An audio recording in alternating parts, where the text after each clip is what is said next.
4 సంవత్సరాల వయసున్న తన సొంత కొడుకును చంపి డెడ్ బాడీని లగేజీ బ్యాగ్ లో వేసుకొని గోవా నుంచి బెంగళూరు వస్తున్న ఒక మహిళను బెంగళూరులో పోలీసులు అరెస్ట్ చేశారు. కేవలం తనకున్న ఈగో ఫీలింగ్ కోసం తన కన్న కొడుకునే చంపిన మహిళ గురించి ఈ వీడియోలో చెప్పబోతున్నాను. దయచేసి వీడియో చివరి వరకు చూడండి. అండ్ కొత్తగా నా ఛానల్ ను విజిట్ చేసిన వాళ్ళు వీడియోని లైక్ చేయండి అండ్ అలాగే నా ఈ ఛానల్ సబ్స్క్రైబ్ చేసుకోండి. ఎన్నో ఆశలతో దాదాపు 2 సంవత్సరాల తర్వాత తన కొడుకును చూడడానికి ఎంతో ఆనందంగా వచ్చిన తండ్రికి తన కొడుకును శవంగా మార్చి తన తండ్రికి ఇచ్చింది. ఆ మహిళ పేరు సూచన సేత్. ఆమె బెంగళూరులోని ద మైండ్ఫుల్ ఏఐ ల్యాబొరేటరీస్ అనే స్టార్టప్ కంపెనీకి CEO. అయితే ఈమె భర్తకి గొడవలు వచ్చి 2022 సంవత్సరంలో వీళ్ళకి అఫీషియల్ గా డైవర్స్ అయిపోయినాయి. వీళ్ళిద్దరికి ఒక కొడుకు ఉన్నాడు. ఈ సూచన సేత్ ఏమో కొడుకు నా దగ్గరనే ఉండాలని చెప్పేసి తన దగ్గరే ఉంచుకుంది. అయితే తల్లిదండ్రుల ఇద్దరికి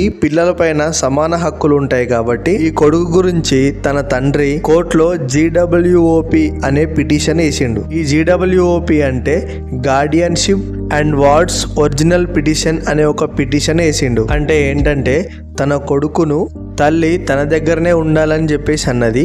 తన దగ్గరనే ఉన్నా సరే నాకు కూడా కలవాలనిపిస్తుంది కదా, సో కలవాలనిపించినప్పుడు ఆ తల్లి చూపించను కల్పించను అని అనకూడదు, ఎటువంటి రెస్ట్రిక్షన్స్ ఉండకూడదు అని చెప్పేసి ఈ పిటిషన్ యొక్క మీనింగ్ అన్నమాట. సో రీసెంట్ గా దీనిపైన జడ్జిమెంట్ వచ్చింది. తన తండ్రి నెలలో 2 సండేసో లేకపోతే ఒక సండేనో కావాలనుకున్నప్పుడు వెళ్ళి తన కొడుకును కలుసుకోవచ్చు అని చెప్పేసి కోర్టు తీర్పు ఇచ్చింది. ఆ తీర్పు వల్ల ఆమె సంతోషంగా లేదు.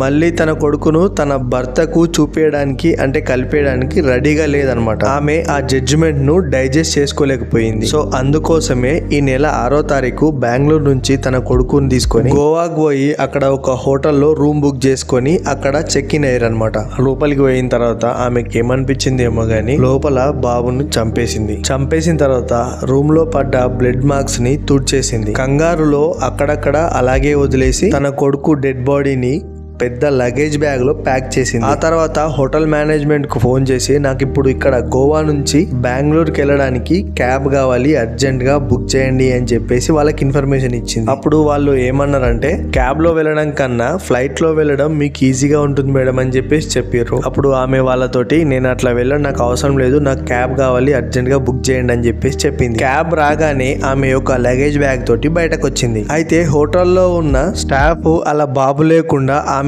ఒక్కతే పెద్ద లగేజ్ తీసుకొని బయటకు వెళ్ళడం నోటీస్ చేసిర్రు. ఇక్కడ వాళ్ళకి అనుమానం వచ్చింది. వచ్చేటప్పుడు ఇంత లగేజ్ లేదు అండ్ అలాగే వాళ్ళ బాబు కూడా ఉన్నాడు, ఇప్పుడు వెళ్ళేటప్పుడు వాళ్ళ బాబు లేడు, ఇంత లగేజ్ తీసుకొని వెళ్తుంది అని చెప్పేసి వాళ్ళకి డౌట్ వచ్చింది. ఆమె వెళ్ళిపోయిన తర్వాత ఆ రూమ్ క్లీన్ చేయడానికి స్టాఫ్ లోపలికి వెళ్ళినప్పుడు అక్కడ బ్లడ్ మార్కులు కనిపించాయి. అది చూసిన స్టాఫ్ వెంటనే మేనేజ్మెంట్ కు రిపోర్ట్ చేశారు. ఆ మేనేజ్మెంట్ వాళ్ళు వెంటనే గోవా పోలీస్ కాల్ చేసి జరిగింది మొత్తం చెప్పారు. ఆమె ఆధార్ కార్డ్ డీటెయిల్స్ ఇంకా ఆమె కోసం బుక్ చేసిన క్యాబ్ నెంబర్ ఇవన్నీ పోలీసులకు చెప్పేశారు. ఆ తర్వాత Goa police department Karnataka department కు ఈ ఇన్ఫర్మేషన్ ను పాస్ చేశారు. దీంతో ఆమె వెళ్తున్న క్యాబ్ కర్ణాటక బార్డర్ లోకి ఎంటర్ అవడంతోనే పోలీసును ఆ క్యాబ్ ఆపి వెనకాల డిక్కీలో ఉన్న లగేజ్ బ్యాగ్ ఓపెన్ చేసి చూస్తే అందులో ఇంకా ప్రపంచం కూడా తెలియని 4 సంవత్సరాలు కూడా నిండని తన కొడుకు శవం ఉంది. అది చూసిన కర్ణాటక పోలీసులు బిత్తరపోయారు. కన్న తల్లి తన సొంత కొడుకునే చంపేసి ఇలా బ్యాగ్ లో పెట్టడం చూసిన వాళ్ళు